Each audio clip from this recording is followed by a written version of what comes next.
Hey! Good morning! Hello, how are you? You can't answer back, but I hope everything is going well. Happy Friday. Happy Friday. Yes, happy Friday. It's a beautiful sunny day here in Milwaukee. Oh my goodness. Yep, it was really cold yesterday. It's going to be a nice weekend, close to the 70s. Pretty excited about it. Pretty excited about it. I can't wait. And this is the perfect video that we're doing today because we're going to teach you how to make lattes at home with no espresso machine. Whoa. I know. How are we going to do that? So we have a few different things that we're going to be using today, but we kind of encourage you to be playful. I think both of us, while we were working on our recipes separately, kind of just did our own thing and used what we had around. Yeah. So all of the things that we're using today are things that we have at home that aren't espresso machines. So we're going to show you 3 different lattes. The third one is a surprise latte that I came up with last night. So I'm excited to share that one. But first, we're both going to brew lattes with an Aeropress. And we both have different Aeropress recipes. So I think that's especially exciting. So the latte that I'm going to brew with you today with my Aeropress kind of tastes like a Cheerio. Ooh. And it's iced. So it's perfect for this nice warm weather that we're going to be having. Oh, yes. So to start out, I'm going to go grab my cups that I'll be brewing with. Sweet. And any of these things that we'll be using, you can pick up on the StoneCreekCoffee.com store. So you can get an Aeropress. You can get the fancy new machine that we'll talk about in a little bit. Ice you can't get, but that's pretty much everywhere. You can get ice everywhere. It is pretty much everywhere. And you can always make it if you have a freezer too. So that's awesome. And one of the awesome things too, now that we're on the topic of ice, is that you can make different shapes of ice at home. And that's something that's especially playful with these kind of coffee beverages. I'm going to be making iced beverages with you today, so I think it's especially relevant to talk about how different shapes of ice actually melt differently when you make different recipes. So the ice that we have at our factory is this really nice cubed ice. I really like it because it takes a while for it to melt. However, if you're able to make really large ice cubes, it's going to melt even slower because of all of that surface area. So if you really want to have fun, if you really want ice that isn't going to melt, make really large ice cubes and they'll go a long way. Yeah, I feel like I've seen somewhere online, they've got like, I found a Death Star ice. Like you can get like a big circle that's like shaped like the Death Star, which is pretty cool. But since it's blown up now. It's pretty awesome. Well, let's do it. Yeah, to start, I'm going to actually put 2 filters in the bottom of my Aeropress. So with these 2 filters, I need to make sure that I wet them. I want to make sure that they don't taste like paper, just like we've discussed in some of our previous episodes. So what I'm going to do is just rinse this filter. Or should I say filters, because there's 2. Plural. So I want to make sure too that the filters are pressed flat against the bottom of this. So you don't want to have a bunch of bubbles and gaps, just because those are all places that coffee grounds can get through. I'm going to secure it back on the bottom of my Aeropress. The filter shouldn't be able to come out if you secured it properly. So after I've done that, I'm going to take this cup away because it has that discard water. I don't want to get messed up. I'm going to be using some honey in my recipe, so I'm actually going to go ahead and put this honey right in my jar where I'm going to brew the espresso. So I'm going to put 20 grams of honey in here. I want it to be nice and sweet so that it comes through. When I add the oat milk later on with the honey and the espresso, it's going to taste really delicious and just like some Honey Nut Cheerios. Do you find that you need more honey / sweetener and ice drinks for it to come through, or? Sometimes I do find that, especially when the ice cubes melt a little bit faster. It seems like that water displaces a lot of the sweetness, so adding a little bit extra is going to help. Got it. And this is going to be about a 16-ounce beverage. So this is a great amount of honey to add. I wouldn't want to add much more than this, but you know what? You can do whatever you want at home. So if you want to add more honey, add more honey. More honey. If you want less honey, that's also awesome. I'm a really big fan of half sweetness drinks. So when I order lattes in our cafes, a lot of times I get them with half the amount of sugar. Nice. I just think it's really nice and it lets the coffee show through a little bit more. Yeah. So I've added my honey to this. I want to make sure that I add the honey first because I want it to be able to melt with the coffee that I'm brewing. Otherwise, it's just going to be sludgy on the bottom. Yeah. Another way that you can mitigate this is by making honey simple syrup. So if I make honey simple syrup, then I would add hot water to this honey in a 1-to-1 ratio, and then that hot water is going to help melt it. So really similar to how you would make regular simple syrup, but instead with honey. Perfect. So now I've got my honey. Sweet. I've got my prepared Aeropress, and now I want to make sure that I grab the right coffee. I wanted to come and bring you guys a decaf recipe today. So I'm using the decaf green bike espresso in this recipe. So I have 20 grams of finely ground decaf green bike espresso. Our decaf green bike is so delicious. Let me take a minute to talk about it. This year we were able to switch to select water processed decaf, which means that the coffee was decaffeinated using only water. Not only does this a healthier process for decaffeinating coffee, but it also tastes really delicious. So I'm really excited about this Colombian decaf. As a guy who drinks mainly decaf every day, I very easily notice the difference when we switch from the old green bike to the new one. It's just like the clarity and the clean. Oh, loved it. Yeah, it really comes through. I'm definitely excited about this. Yeah. So now I'm going to add my water now that I've tared out my scale. So for this particular recipe, I'm actually not going to add very much water because like espresso, I want it to be very concentrated. So I added 20 grams of coffee to this. I tared it out. Now I'm only going to add 45 to 50 grams of water. I say 45 to 50 because it's so easy to get outside of that range when you're adding that little amount.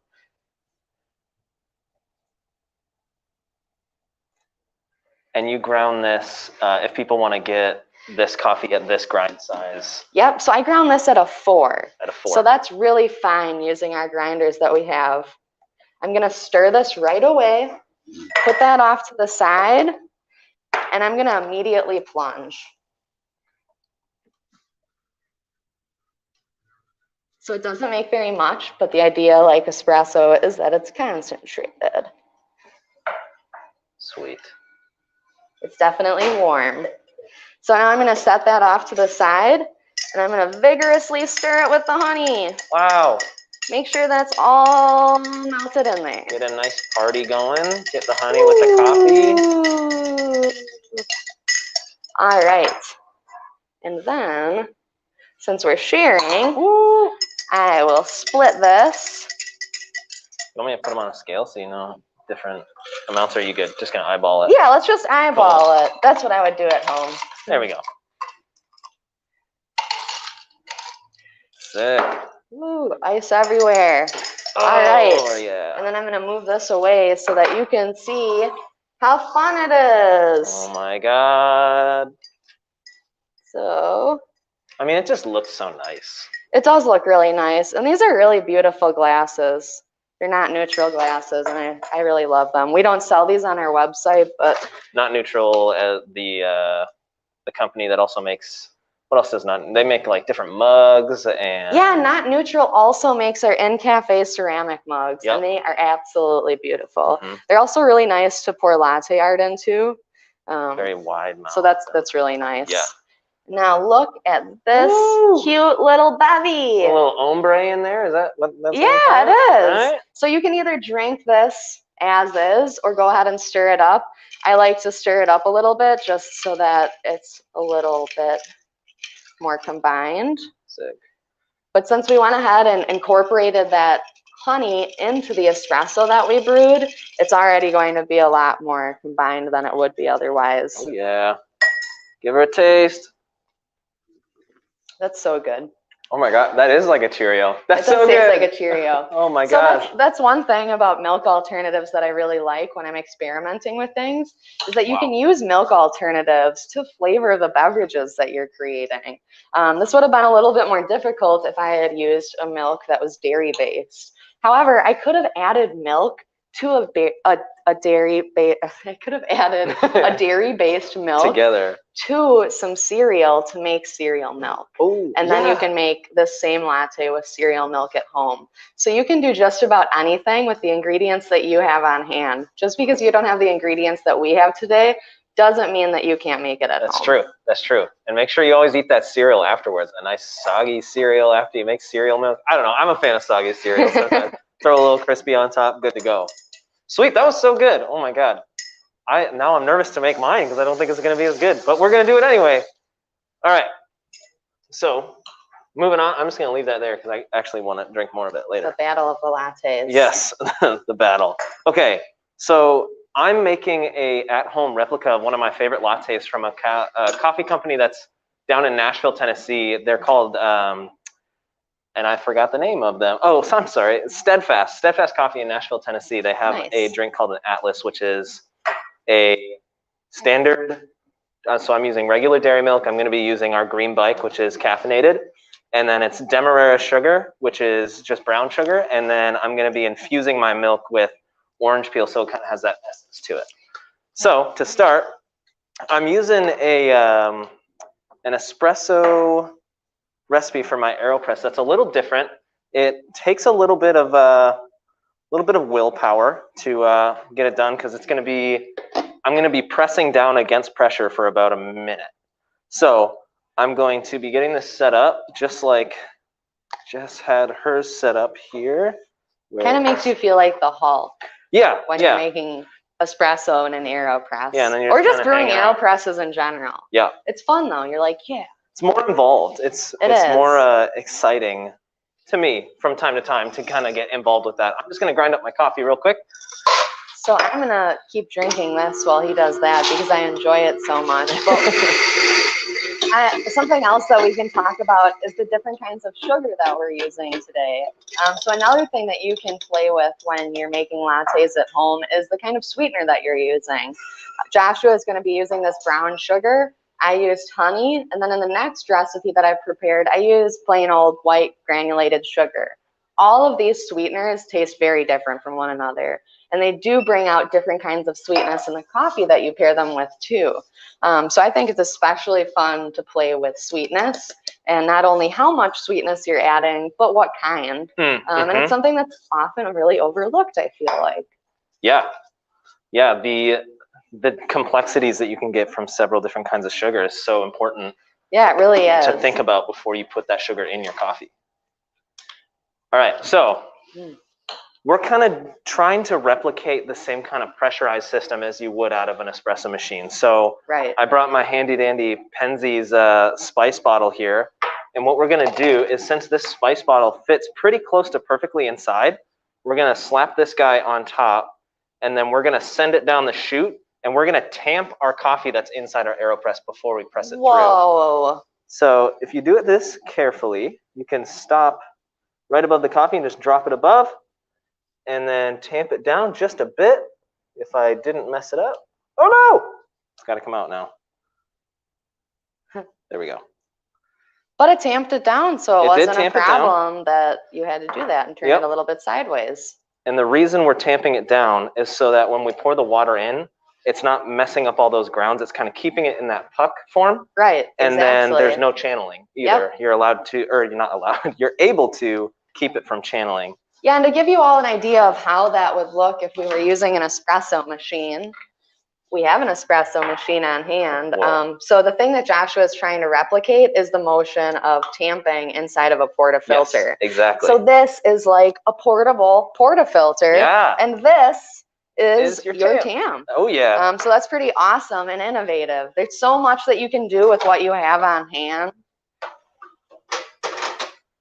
So we're just gonna pop this hot water in, and I have 18 grams of coffee. I'm gonna be putting 60 grams of water in, and we're not really gonna wait that long for this water. So I am going to just set the water in. Once I get to that 60 grams, I'm gonna start pressing, because it's gonna give me, because of those two filters and the tamped coffee, there's gonna be a pretty significant back pressure.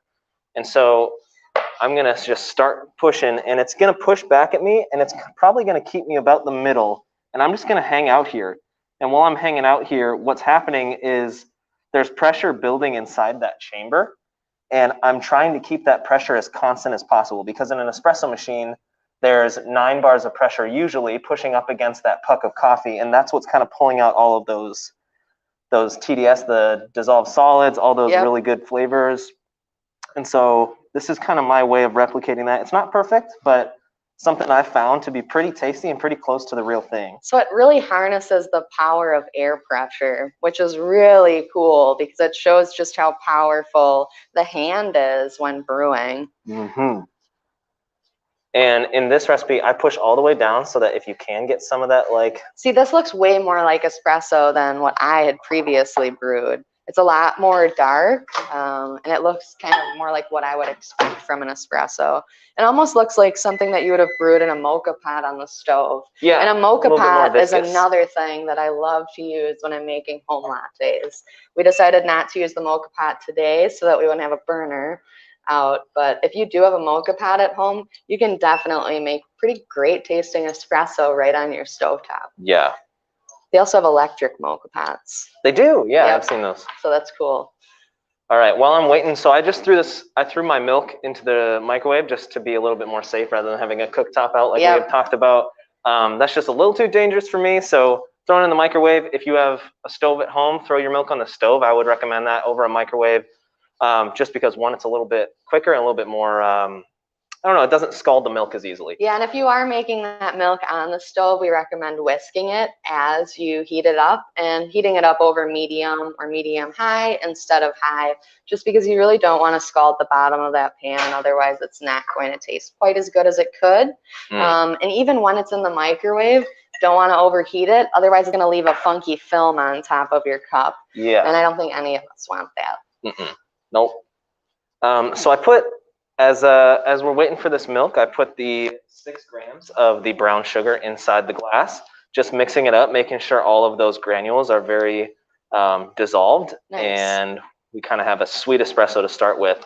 And then what we're doing next is once that milk is nice and hot, we're going to use the tried and true method of foaming our milk inside of a French press. This is the most exciting way to foam milk. So we're going to throw the milk in there, and I am going to be making a orange flavored milk. So we're taking this orange peel, not putting any of the orange juice in there, but we're taking the essential oils that are within the peel, spritzing the milk, and then we're gonna put this peel inside as we're that sounds whisking / foaming, and that's gonna infuse that milk just enough. It's kind of like a whisper. It's not gonna be overwhelming. It's not gonna be crazy in your face. Just a hint. Just a hint. I like that. I'm very excited to try it. I can smell the orange peel, so the anticipation is building. Oh yeah. And then you wanna, if you're gonna be using a microwave for milk, if you don't wanna scald it, I wouldn't recommend microwaving any longer than 2 minutes. Yep, 2 minutes gets to about 170, which is perfect. And so when you wanna get the oils out of an orange peel, you fold it once, spritz it down, fold it the other way a few times, get that oil out, and then kind of like do a little twist. You'll see like bartenders do this from time to time. Yep, and you can actually see the essential oil squeezing out of that peel as he does it. And then I rip it up into a few pieces just so it kind of gets more mixed into that milk as we are foaming it up. Now, here's the fun part. Pop this guy down, and then we're just gonna go up and down as if we're using a standard whisk at home. Like if you were gonna make homemade whipped cream or anything like that, you kind of just do this up and down motion in this French press, and that's making all these micro bubbles in there. Look at that. There's so many already. You don't even really have to press it that many times. Yep. And so I'm going to just let that go just a little bit longer, just so that orange infuses in there. Or until your milk about doubles in size. Yep. And then you can kind of tap out those larger bubbles. Give it a stir, give it a swirl. It looks like cappuccino milk. There's so many bubbles. And then the cool thing with this French press is that it does filter out most of those larger bubbles, so you are getting that microfoam when you pour it out. It helps break them up. All right, here we go. And when we talk about microfoam, we mean the really tiny bubbles that are almost hard to see when you make steamed milk for a latte. And that's what helps baristas in our cafes make latte art on their lattes that they serve. All right, can I give that a swirl? We may not be able to get latte art with this kind of steamed milk, but I think that this is a really clever way to steam milk at home. And I think it's really exciting that you're able to foam it. And you don't need anything extra. You don't need some extra contraption on hand that won't fit in your cupboards that are overflowing. Something that you already kind of have. You just need a French press. Yep. All right, let's try it out. See how I did. Okay, it's the moment of truth. So I get orange right off the top, right off the nose. Yeah, I smelled orange right away. And there's a chocolatiness that kind of comes through because of the Green Bike Espresso that pairs with that Demerara of sugar. So this is really nice. And I think, too, it's important to note that I feel really satisfied drinking these. And they taste like lattes that I got from the cafe behind us. I didn't even come into work today and drink a latte like I normally did because I knew that I was going to be making lattes that were just as delicious right in this room. Yeah, and with all of you. These, I don't know. When I was testing this recipe, I'm not trying to burst my own bubble or burst your bubble or anything like that. But like these are legit, very tasty lattes. Yeah, they really are. This is stuff that is super easy to come by that you probably already have in your home. Yeah. And if you have other ways of doing things like this, if you have an Aeropress or if you want to make the espresso from your Aeropress a different way, anything like that, try things out. That's the exciting part. Is I love being able to test these out and figure out what tastes good, what doesn't, how much espresso I wanted, how much milk. Yeah, like get playful, experiment in the kitchen. It doesn't matter what age you are. You can still have fun when you're preparing things for yourself.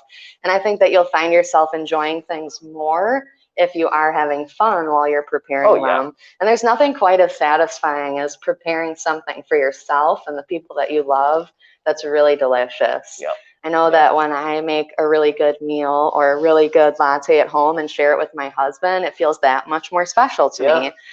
So you can kind of use this as your own coffee love language, and not only for others, but also for yourself. Show yourself some love by preparing these delicious beverages at home. Yeah, spend that time with yourself. I feel like a lot of times these days, we don't get a lot of time to just ourselves. Yeah, and this is a great way to spend that time with yourself. Okay, so the final recipe. What? So I was making my son dinner last night, and I was thinking to myself, dang it, why didn't I get a latte before I came home today? But the answer was already in my kitchen. Whoa! My Aeropress. Wow. So I love this French press so much. This French press is not only really big and makes a lot of coffee, but it also features this really nice filtration system that's kind of unlike the classic French press completely. Yeah. So these fine mesh filters help filter out some of the sediment that French presses are known for producing at the bottom. Just because French press coffee is typically ground really coarse, and therefore it leaves a lot of solids behind. All right. I'm just going to drop this over here real quick. I found while brewing with my Espro that sometimes, because of this really awesome filtration system, some of the brewed coffee gets trapped at the bottom.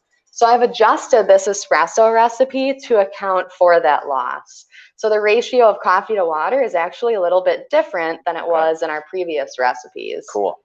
So I am going to add 50 grams of ground coffee. I ground this at a 10. So that's about halfway on our scale. It's not quite medium. It's more fine medium than medium. Got it. And if you want to know what that means, you can go back and check out our grind size class to kind of know where that little that threshold is. Exactly. And now I'm going to add 200 grams of water to this. 200, got it. So water, please. Thank you. And I'm going to add it all at once. I'm not going to do anything else. Ooh. Right after, I'm going to add 2 grams of vanilla bean paste and 20 cardamom pods. Oh my gosh. Woo! So aromatic. Get in there. This whole room smells like cardamom and vanilla right now. It really does. And then I'm just going to put this on.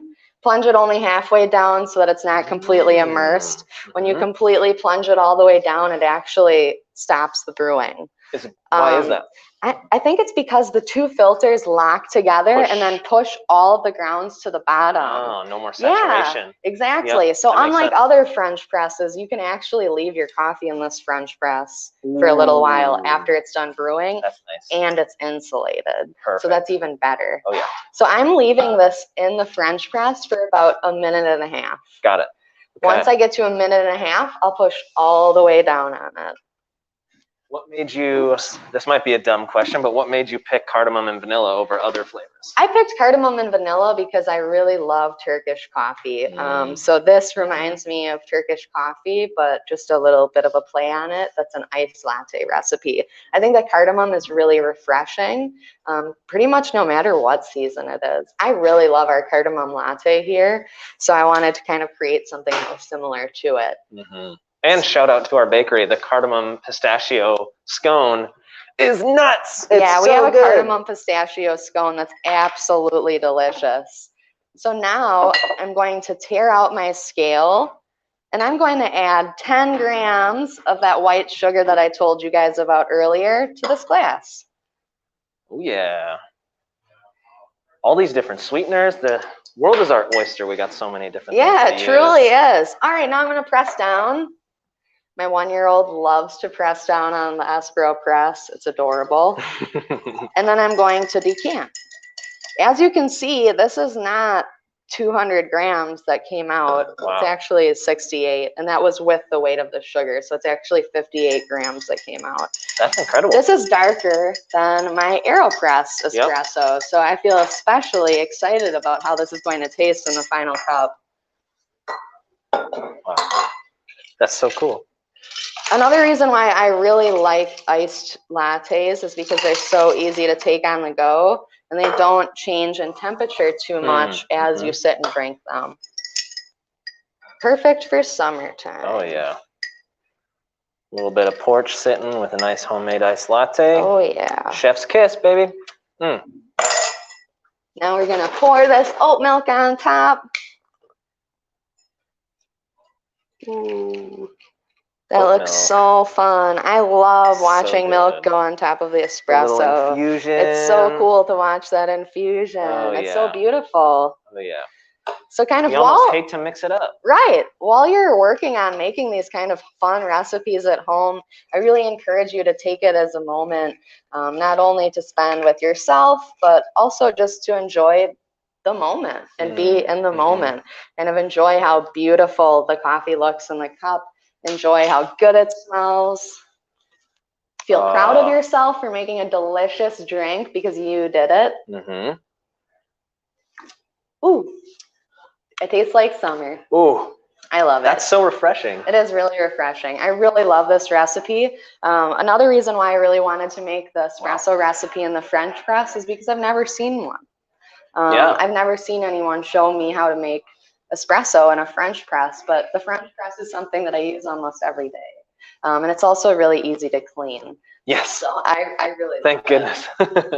Absolutely. Oh, this is so good. And you can purchase that Aeropress on our website. Yep. And then you can also, if you want to make that foam at home, you can purchase this guy also. And then the Aeropress as well. Yep. But honestly, this is the fun, like I love this part of our job, just being able to like try things out. Exactly. Share things that we found out, and you may not like it, you may like it. Share with us what you found that you like, what combinations that you like. There's so many different ingredients out there. You can make so many different kinds of drinks. So we're excited to hear what you have, and we'll also be sharing these recipes as well on this video. So if you want to make these at home, we'll have all of those grams and ounces and all that stuff for you. And as always, feel free to reach out to customers at stonecreekcoffee.com if you have any questions for us.